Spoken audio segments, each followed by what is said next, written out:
Okay.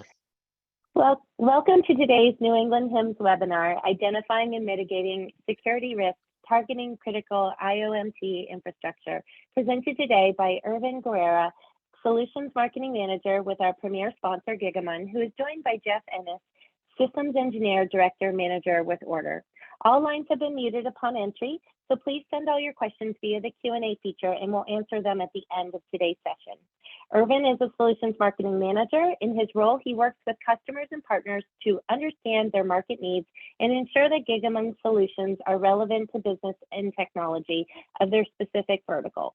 He has over 5 years of experience in security, networking, cloud, OT, and IoT and data infrastructure. He's joined today by Jeff, who is an established leader with over 30 years of experience, responsible for design, certification, implementation, installation, maintenance, and training of numerous information technology solutions and components. Please join me in welcoming Irvin and Jeff today. All yours, guys. Hi, everyone. It's extremely nice to meet you, and thank you for having us today. Again, my name is Irvin, and along with my counterpart, Jeff, we'll be diving into the different challenges and the risks that come with securing your critical Internet of Medical Things, or IoMT, and your IT infrastructure. As we go through today's presentation, please hold on to any questions that come up, as we will have time at the end of our presentation to address any questions. Let's dive in.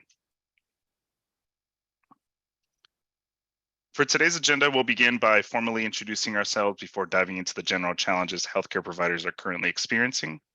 We'll then dive into the current challenges, pain points, and risks as it relates to securing IoMT devices, followed by the challenges and risks as it relates to securing your healthcare IT infrastructure. We'll then wrap everything together with recommendations on how you can secure both your IoMT devices and your IT infrastructure before completing today's session with a short summary. The goal of today is for everyone to leave with a clear understanding of the challenges and the risks posed to critical IoMT infrastructure and recommendations on how to address them. To start with introductions, again, my name is Irvin Guerrera. I've been in the tech industry for about 7 years now, helping organizations understand their customers' needs and connecting these needs with an organization's messaging, product positioning, and go-to-market initiatives. I'm grateful to say that a lot of my experience was spent working with companies from many different industries and of all sizes, from your tiniest 2-person startup shop to some of the biggest companies you can think of. Currently, I'm with a company by the name of Gigamon, and for those that do not know who we are, we provide organizations with the ability to access all of the data in motion across their entire infrastructure, whether it be on-prem, cloud, or a mix of the two. We specifically can help organizations with acquiring east-to-west visibility for their security needs. Next up, we have Jeff. Thanks, Irvin. Hi, everyone. My name is Jeff Ennis. I'm a systems engineer with Order. Very quickly, Order is a cybersecurity company that specializes in providing complete visibility on the network so that you know exactly what's on your network and what it's doing.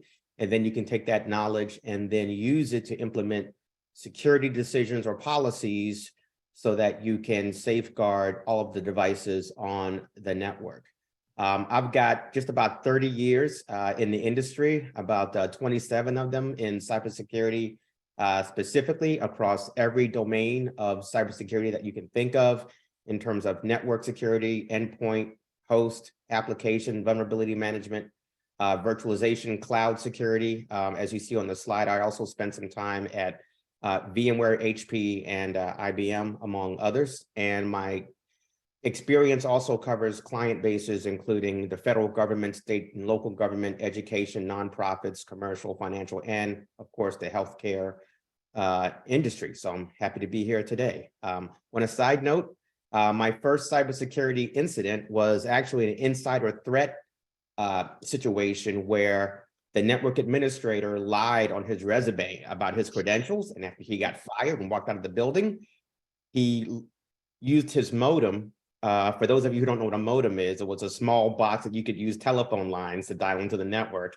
and he shut down the core router and all of the satellite office routers and changed the master password. So that was my introduction to cybersecurity back in 1990.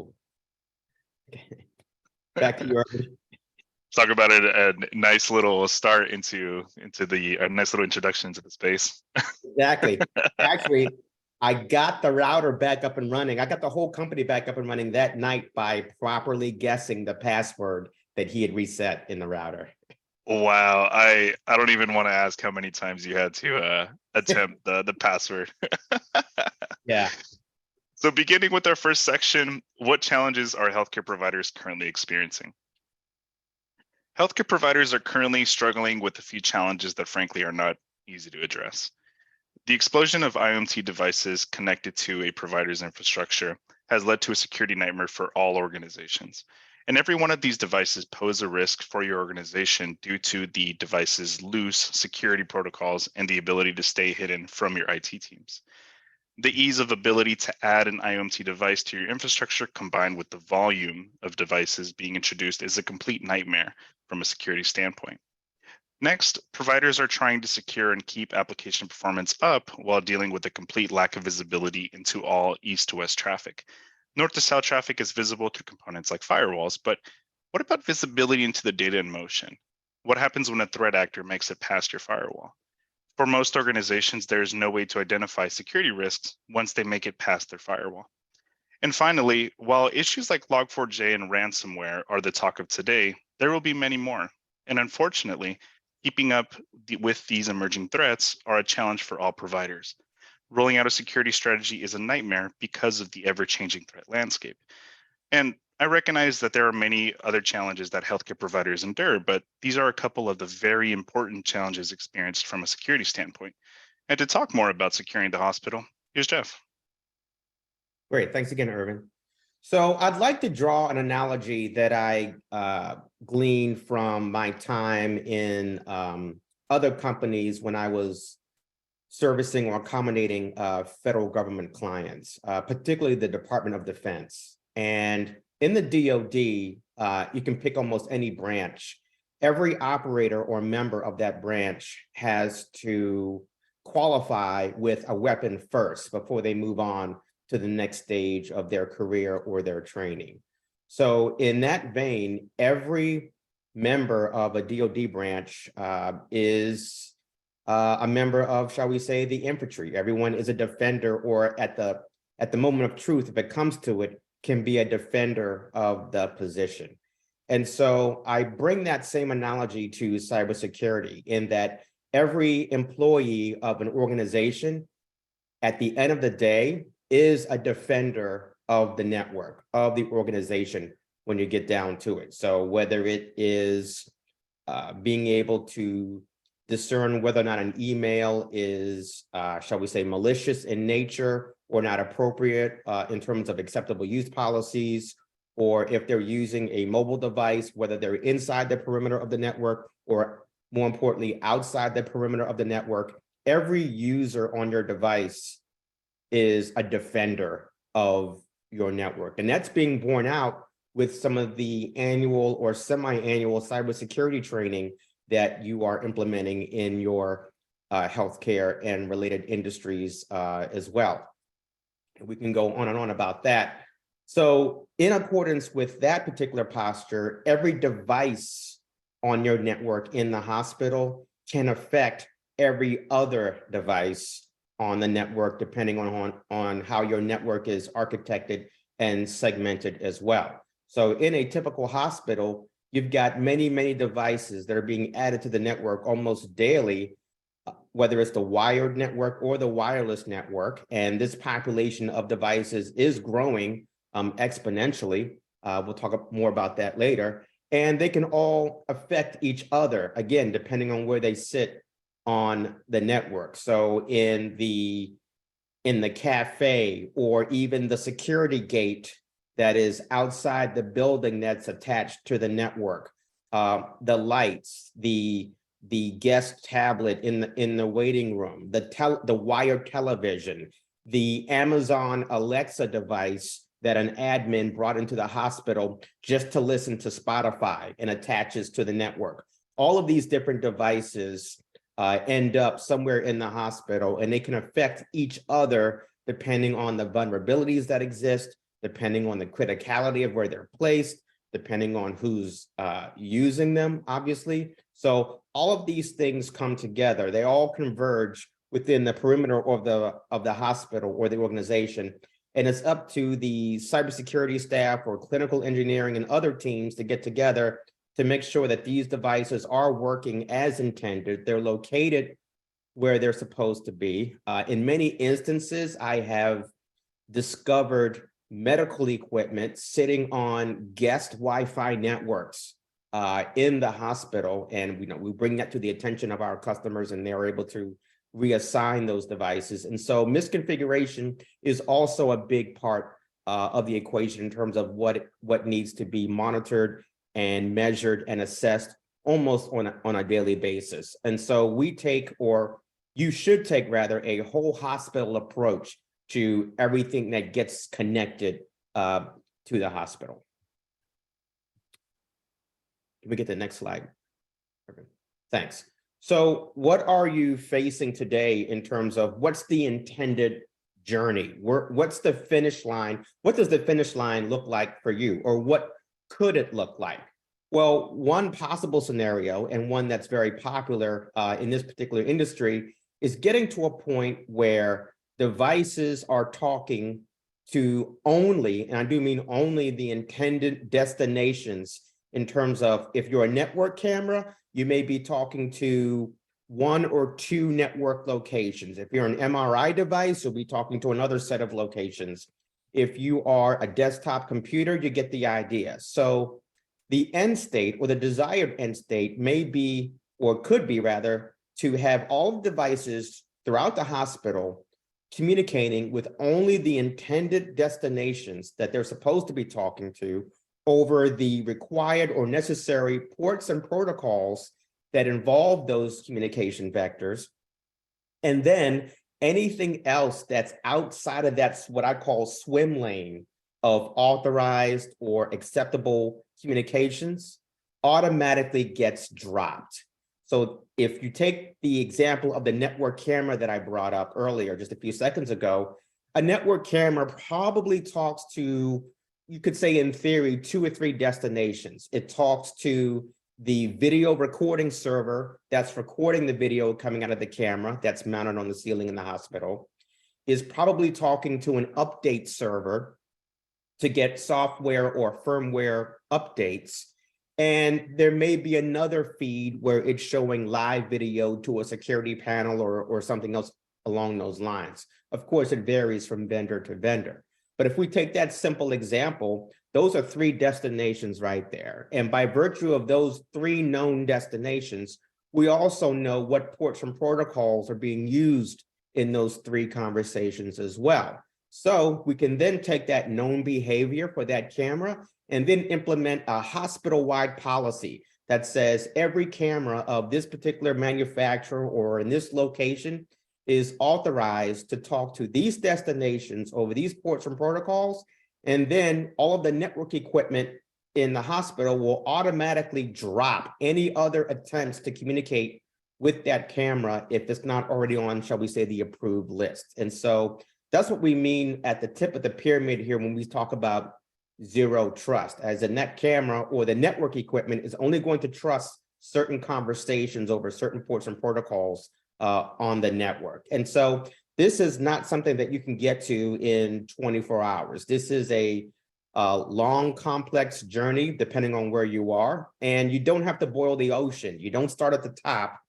You can't secure what you can't see. So the first thing that the organization has to do is know what's on the network. And that is an A to Z or A to Z proposition, so that, like I mentioned, cameras, servers, desktops, tablets, watches, Amazon Alexas, security gates, televisions, video game consoles that are on wheels, that get rolled around from room to room.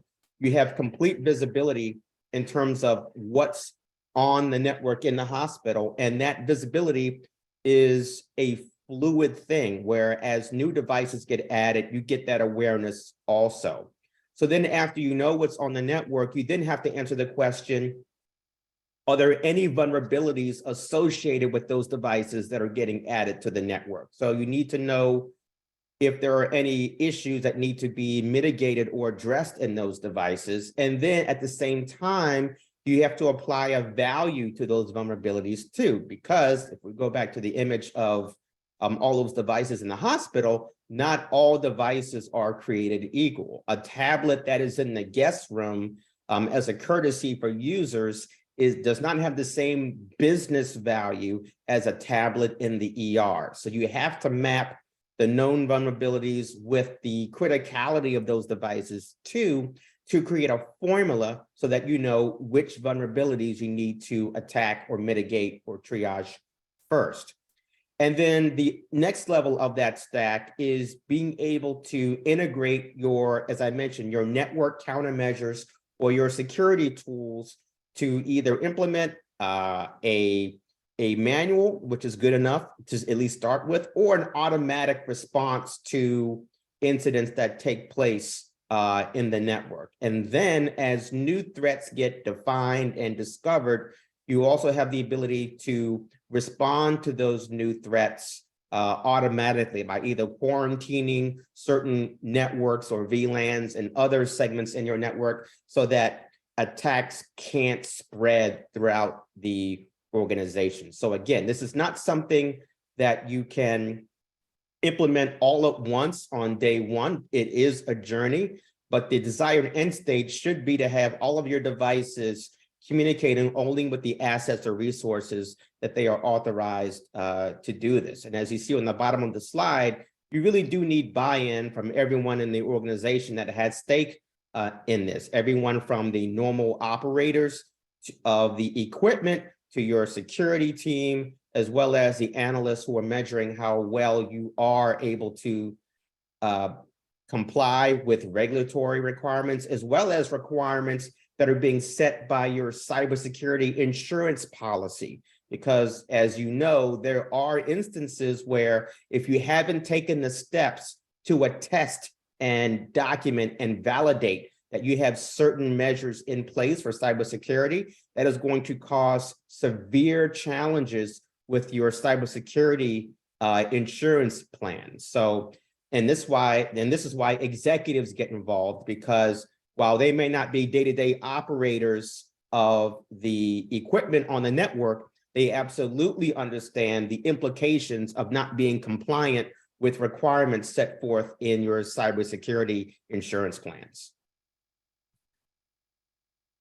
So now it's time to kind of shift gears for a second and talk about the challenges of identifying and securing your IoMT devices. And so what's on your network? What IoMT devices are currently running around or transmitting and receiving traffic on your network? Well, as I like to say, all of them.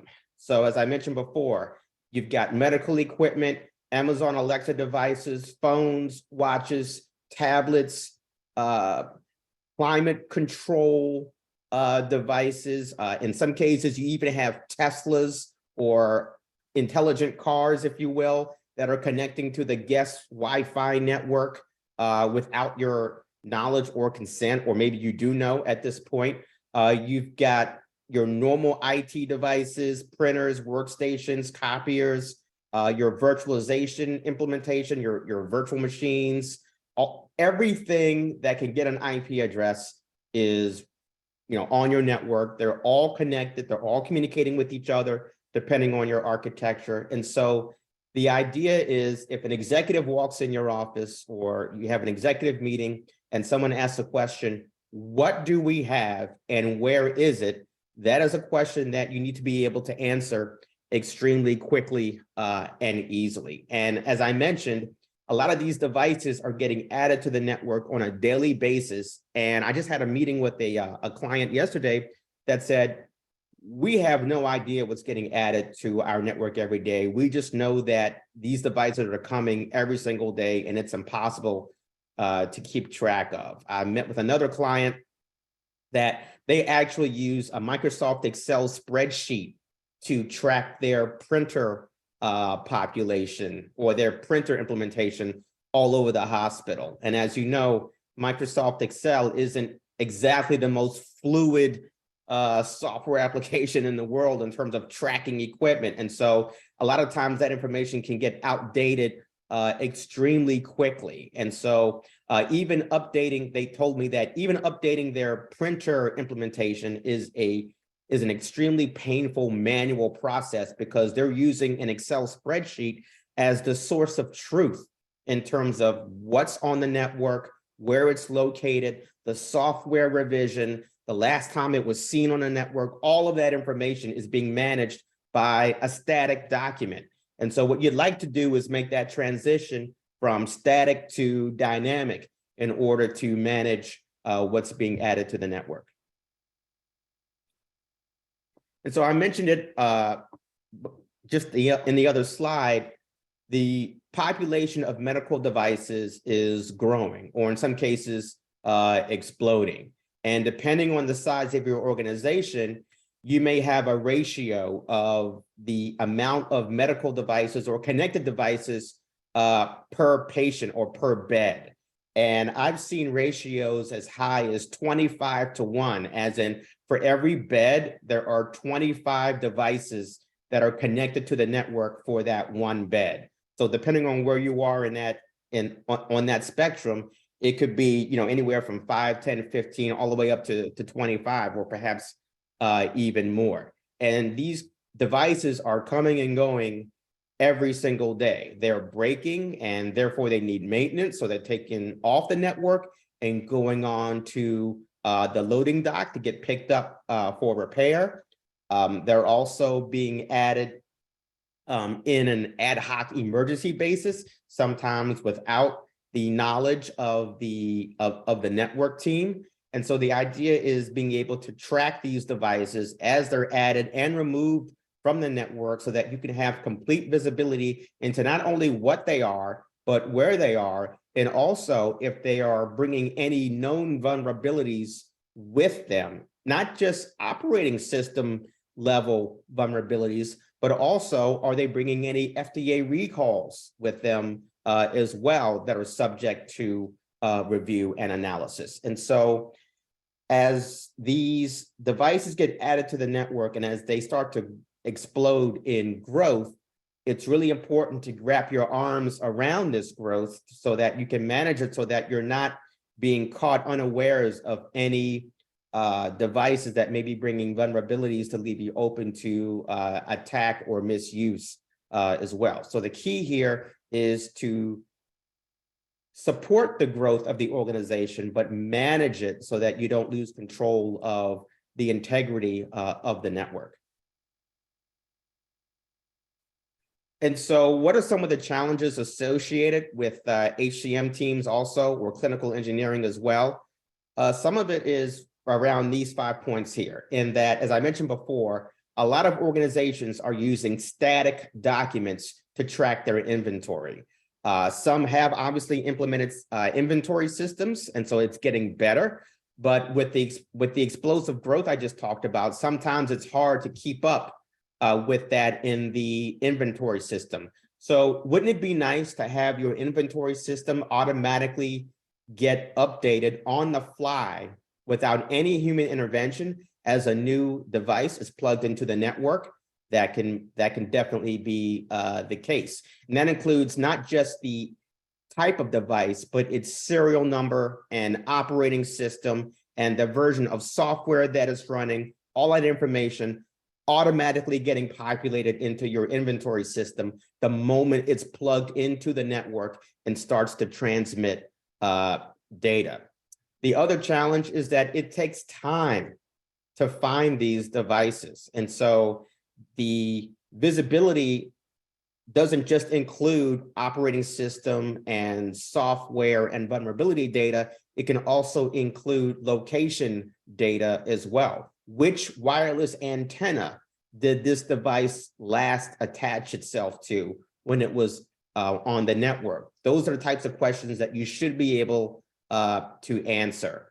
Also, not every vulnerability is equal. Not every FDA recall are equal. So, some FDA recalls are, take the device off the network. Other FDA recalls are the sticker might fall off, right? So you have to be able to judge the criticality of each vulnerability, figure out which ones have the biggest impact to your organization or your network, and then triage and focus and remediate those first before the ones that are either low or even below low criticality levels.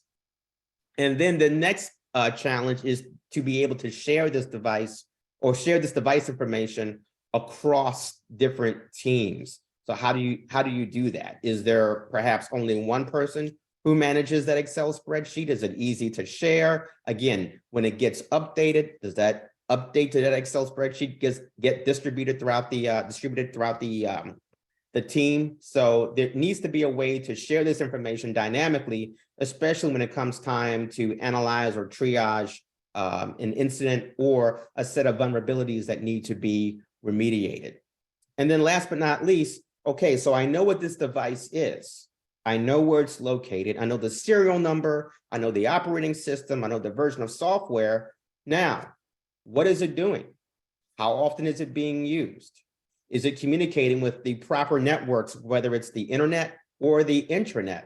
Also, if I need to be able to schedule maintenance for this particular device, can I do it in a way that doesn't affect availability and operation throughout the hospital? If I have a set of different imaging devices and from different vendors, and one imaging device takes 30 seconds to get that image, but the other device takes 2 minutes to create the same image, how can I mix and match the availability of those devices so that I maximize availability for the patient population? So all of these different challenges are on the table when it comes to HTM teams.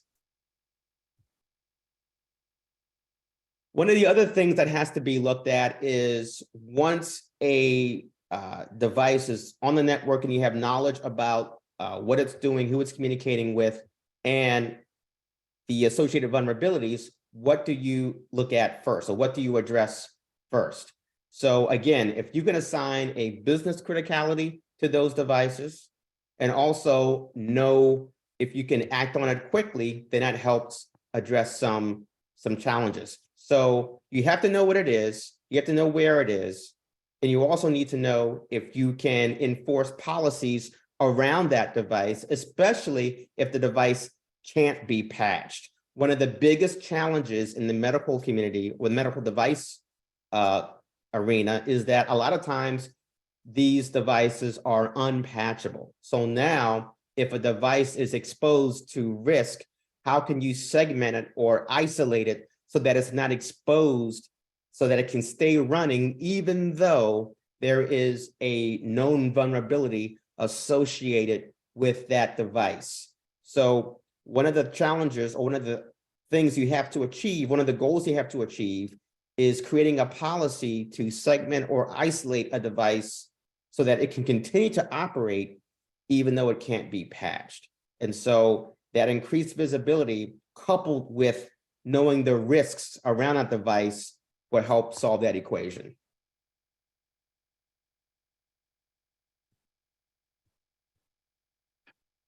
All righty. So now that you've had the chance to see the challenges and risks around IoMT devices, let's talk a little bit about IT infrastructure.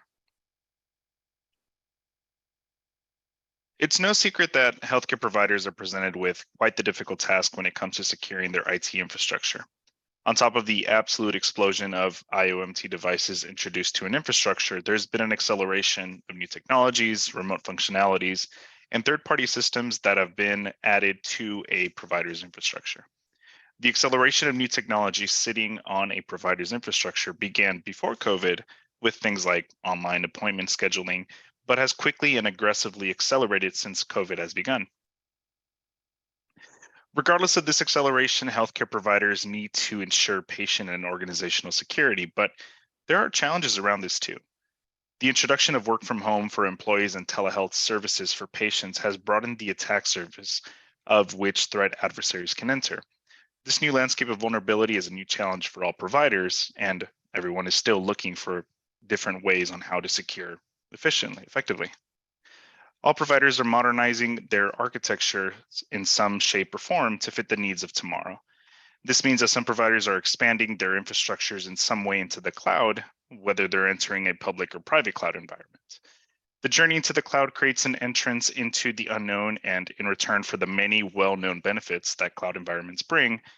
But just like any new adventure, there's lots of unknowns that teams are facing and attempting to address, especially the elimination of blind spots as they venture into the cloud. And finally, all providers are doing every single thing they can to protect critical patient and employee data. But all it takes is one single breach, just one, to occur for all that very, very precious data to be exposed and placed into the hands of an adversary. This data is an extremely valuable asset to all providers, but this same asset makes providers huge targets for adversaries. This is why security will always have or always be a huge challenge for healthcare providers. And in some cases, one can argue that this challenge is bigger in healthcare than in other industries due to the quality of this asset. So, what does security depend on? In plain speak, security depends on visibility. And why visibility? Well, the reality is you can only secure what you can see. How can you secure something if you don't have visibility into it? It's kind of like trying to protect yourself from a spider that is going to bite you, but how can you prevent it from biting you if you can't see it? And sure enough, gaining visibility into what's happening across an entire infrastructure, is extremely hard for providers to do because of the increasingly complex architectures that are being deployed. You have all this data sitting on the left side of the graph, like older systems that are vulnerable to newer security threats, the explosion of IoMT devices that Jeff talked to us about, containers and microservices that are extremely hard to see into, and of course, the brand new landscape of mobility and telemedicine. All of this data needs to be visible and communicating with the provider's different tool set to identify security threats or performance issues that are occurring. I don't know about you, but this looks like a pretty difficult task to me. And it gets worse, especially for those providers that have a multi-cloud infrastructure. IT teams have to monitor and secure every little thing that is going on across their on-prem, private cloud, and public cloud environments, regardless of how many IoMT devices have been added, regardless of whatever new technologies have been added, regardless of the billions of patient data points you may have floating around. There's so much to cover, but you still need to have that complete visibility to secure and monitor your entire infrastructure to prevent a security breach or even a performance issue from occurring. In this model, we can see some of the difficulties that providers are experiencing when trying to gain complete visibility. First, providers are dealing with siloed environments, all with their own logging, their own storage, and each environment comes with its own cost to migrate data to monitoring and security tools.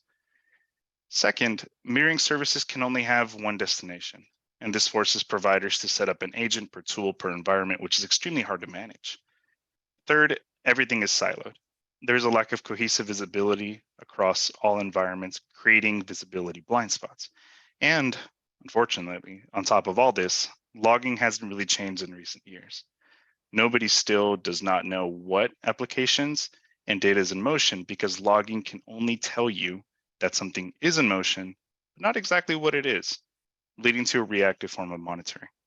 Needless to say, there's plenty of challenges when it comes to securing your IT infrastructure, not only because of the magnitude of threats that are coming your way to steal that very, very valuable asset you have, data, but also because securing your IT infrastructure in itself is extremely complicated to do. But securing your infrastructure is still a must, regardless of the challenges and newly introduced systems, which is why it's extremely important for organizations to not only establish an effective IoMT security program, but also a very effective IT infrastructure security program as well. And the reality is we all want to keep patient and employee data safe while being able to deliver an amazing patient experience and a productive employee experience without any disturbances. And although securing your healthcare IT infrastructure is extremely hard to do, we do have a couple recommendations. Jeff, what are some of these recommendations?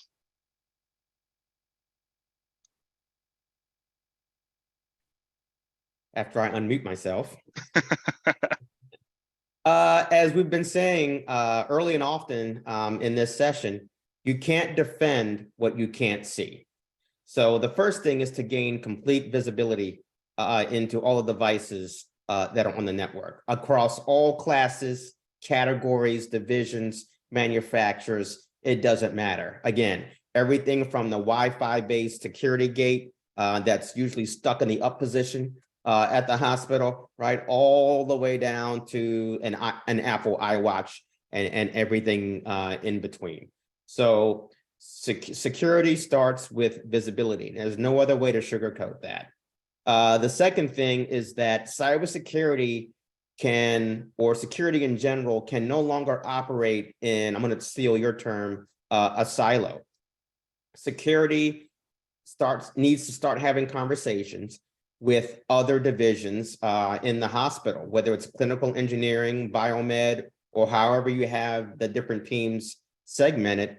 This is a multi-discipline organizational wide approach. So the biomed practitioners or clinical engineering, HTM, they can't do what they need to do without cybersecurity getting involved and vice versa. And so all of your different policies and programs need to be tied together some way so that you can take a whole hospital approach to securing the IoMT infrastructure. Also, as I mentioned before, not only is it the right thing to do from a user or operator or patient standpoint, it's also something that you must do in order to, again, attest that you're following these best practices in order to obtain or maintain your cybersecurity insurance. Yes, there are other industry or even government level regulatory compliance requirements you have to meet, but cybersecurity insurance, we're seeing personally at Order a very large uptick in cybersecurity insurance being a driver behind implementing these programs, policies, and procedures. And so I definitely wanted to mention that because it seems like it's becoming a larger driver of why to begin this journey or complete this journey in the first place. The second thing is to acquire, again, not just visibility on what's on the network, but what those devices on the network are doing as they travel north, south, east, west across the network. Obviously, north-south traffic, as in traffic that's going on the internet and traffic that's coming back, everyone understands that. But there's a lot going on east-west as well. And if you have insider threat use cases within your security policies, you absolutely need east-west visibility in order to answer those questions in terms of what kind of countermeasures do you have in place for insider threat. Just to give you one example, we discovered one of our clients had an imaging device. It was actually being used to mine Bitcoin because of the power of the graphics card that was in the device. Also, the third bullet or the third column here, fully leveraging segmentation. Again, these devices, once they plug into the network, they tend to go all over the place depending on what they are.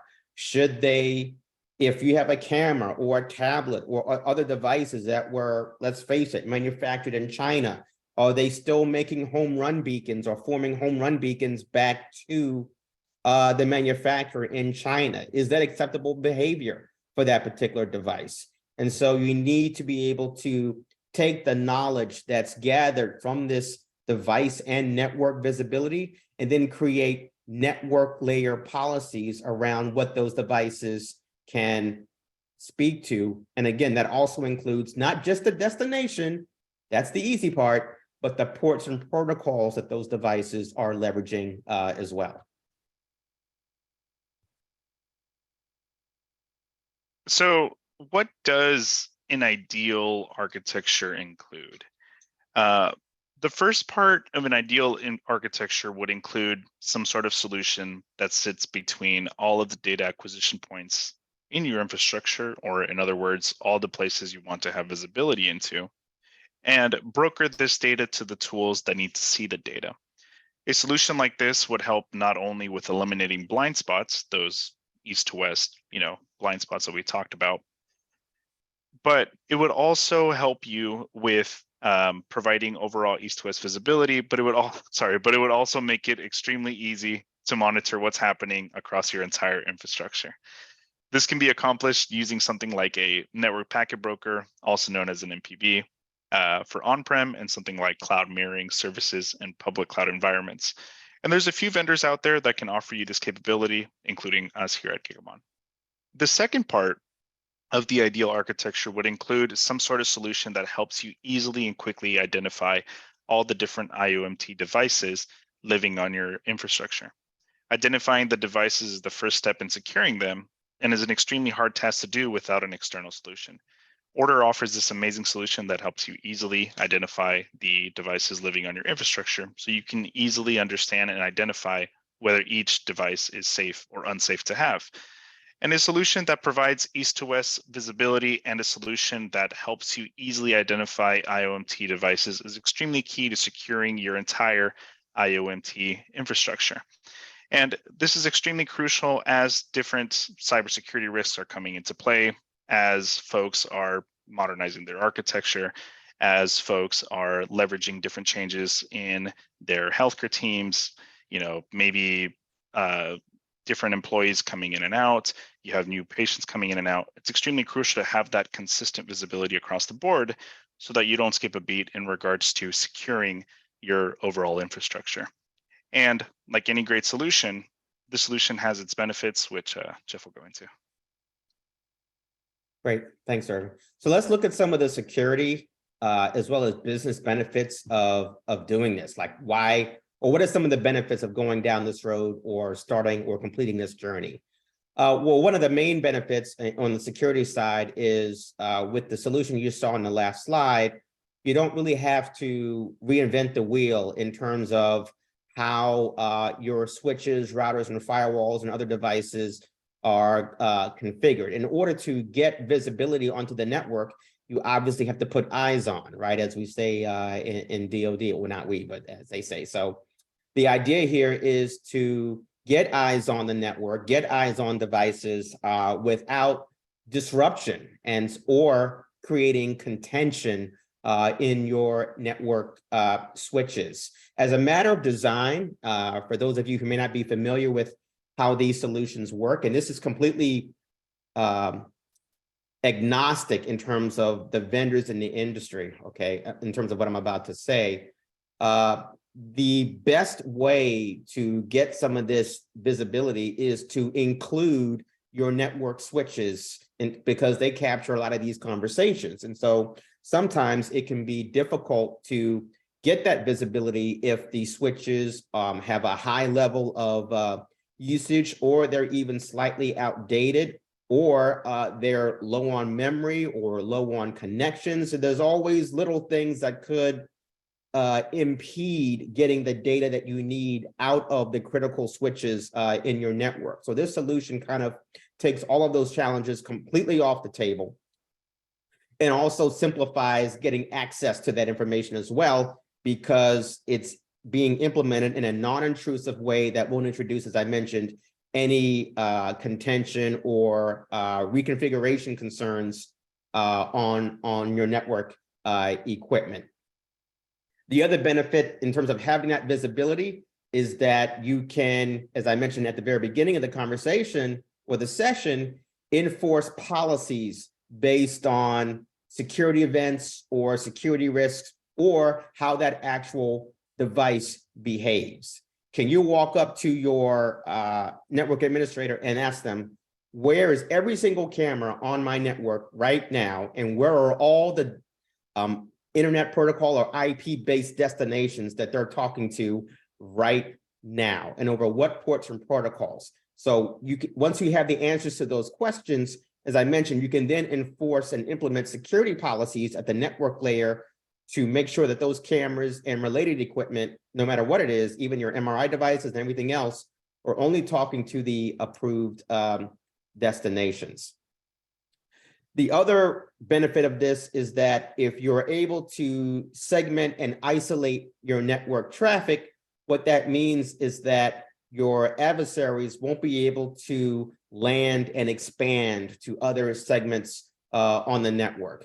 And so it's important to know again, I'm going to say this over and over again, not just what the device is, but who it's talking to and whether or not that discussion or that communication is normal. You know, how quickly can you answer the question, is every destination for the printer or the camera or the security gate or for the server or for the virtual machine, is it normal, right? So you can start to not only implement policies, but you can also implement an alerting system if a device attempts to go outside of its swim lane for some reason, which brings me to the last spot, which is that blind spot. We all know about what a device should or could be doing, but now you have visibility in terms of if a device tries to go outside the norm of acceptable behavior and then be alerted on that. And that goes for both north-south or internet-based traffic, as well as east-west or intranet traffic as well. Now, as I mentioned, in not just security benefits, but there are also benefits to the hospital or the business overall. And that includes being able to increase the uptime or the availability of these devices as well. And that's good news for everyone, not just the patient, but the users and the admins of these devices as well. And the example that I brought up before is a real world example where we had a customer be able to literally manage their, not only their update window, but they were in terms of which devices were in use in one location versus another, but they were also able to actually compare the utilization of different devices in the hospital. And they actually made future purchasing decisions based on the utilization of those devices, because this particular technology or this particular path and strategy doesn't just limit you to cybersecurity based concerns, because these devices are transmitting traffic on the network. That also gives you the ability to glean and discern and analyze the utilization of these devices too. So what that means is you're able to make allocation or purchasing decisions in the future based on the utilization of these network devices. And so if clinical engineering came to an executive and said, I need 5 more of these massive boxes or devices because we just think that the demand and the usage is growing, because again, all of these devices are transmitting on the network, you can now collect utilization data and go, well, we don't actually need 5 brand new boxes at $1 million a piece. All we need to do is just move some of our other devices, which are underutilized, to these new locations, and it won't affect the operation or the availability for anyone, and we'll save $5 million. That's another real world use case that was reported back to us by a customer. So you can actually couple your security needs and your business needs all under a single pane of glass in terms of the information that you're getting from this type of solution. And then again, the big one is being able to meet regulatory and security compliance mandates, because you have to attest that you're doing all of the work to keep your networks and your devices safe. And then again, the big one, cybersecurity or cyber insurance. That is a big bullet right now that a lot of organizations are talking about in terms of how do we attest, how do we prove that we're taking all of the steps that they demand so that they'll give us a policy or even honor the policy during an incident. And then in summary, in case anybody joined the last 5 minutes of the call, or just as a way to wrap it all up together, securing your critical IoMT infrastructure is extremely hard to do, but is crucial for patients and employees alike. Identification of all IoMT devices is key for any security program. An east to west visibility program can eliminate all blind spots and allow you to have complete visibility. And of course, you can only secure what you can see. Thank you for having us today. It was a pleasure to spend the morning or afternoon, depending on where you're at. It's morning over here still, so I guess morning. Yeah, and any questions? So we'll open it up to questions. If anyone would like to put your questions in the Q&A for both Irvin and Jeff right now, we have a few minutes. And just a reminder that the copy of the presentation will be forwarded to you along with the CP Himss credit. I know there was a few questions in the chat regarding that. It will be sent tomorrow via email to all the registered attendees today. And I do want to thank both Irvin and Jeff for presenting with Premier Sponsor Gigamon today. And Patrick says thank you. Thank you, Patrick. And remind everyone, tomorrow night is our holiday social. So if you haven't registered, there's still time. It's at the Boston Winery. I know that both Irvin and Jeff are too far away to join us, unfortunately, but we would love to have anyone locally if you still want to register. Our holiday social is tomorrow evening from 6 to 9. So I don't have any questions right now. Oh, here comes one. So Christopher is asking, how do you access the various logs from a wide array of devices for analysis? A lot is stored on these devices and not transmitted for capture analysis. Okay. Yeah, that's a. Oh, go ahead. Go ahead, Jeff. You go first. I'll follow up. Yeah. So I think it's a great question. From a Gigamon standpoint, since we would be essentially helping you access all this data and then supplying it to your tools, think of us as the pipeline in between that we can then help you access the data, whether it's through taps on the on-prem side or virtual taps on the cloud side, and then have that all funneled into the tools that you're using to keep track of your security, observability, monitoring needs. That's on the Gigamon side. Yeah, Christopher, I don't know if you have a SIM or security information event manager deployed in your environment, but if you have what one person told me was one throat to choke in terms of all of the different devices being captured, all of their logs being captured in one place or a single pane of glass, that's another way of putting it, then that's probably the best way to get all of the device logs into one place for analysis. That would be actually my recommendation, is to make sure that you are leveraging your SIM properly in terms of getting all of these logs or usage data into one single place. As a matter of design, your visibility tool, whether it's us or anyone else, should feed that one single pane of glass with the data that's being captured in terms of the device usage and device communications that are being brought in or being exposed by virtue of using Order or Gigamon or the combined two together. So the short answer is SIM. The long answer is plug everything you've got into your SIM.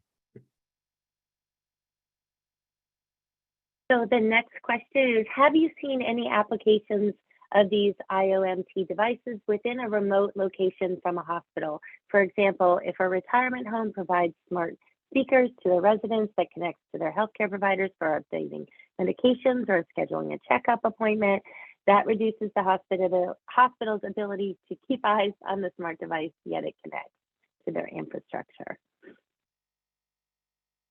The answer is yes. I'm actually working with a retirement community client right now, and that's almost virtually the use case they brought to us. So I don't know if it's you or not, but the use case they brought to us was that they have a network of retirement communities around the region, and they have resident devices, particularly smart speakers and laptops and other devices attached to the same Wi-Fi network that the internal employees are using as well. And that's just the way it is for them.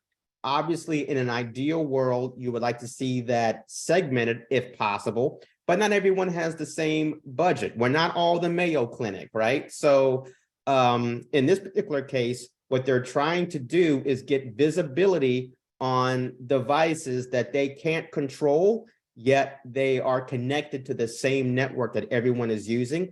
And this approach in terms of getting visibility tools on the network does give them that visibility. And hopefully at some point, they'll be able to segment it. But for now, they at least know what's on the network and what it's doing and where it's going. So again, short answer, yes. So that's all the questions we have right now in the Q&A. Keep in mind that when you exit today, there is a short survey, and you will have an opportunity to ask both Jeff and Irvin any other additional questions you might think of, along with I can always provide information as well to them if you have any questions that you think of after the session, after the survey today. So in lieu of time, we have 4 minutes left on the hour. Thank you so much to both Irvin and Jeff for presenting today.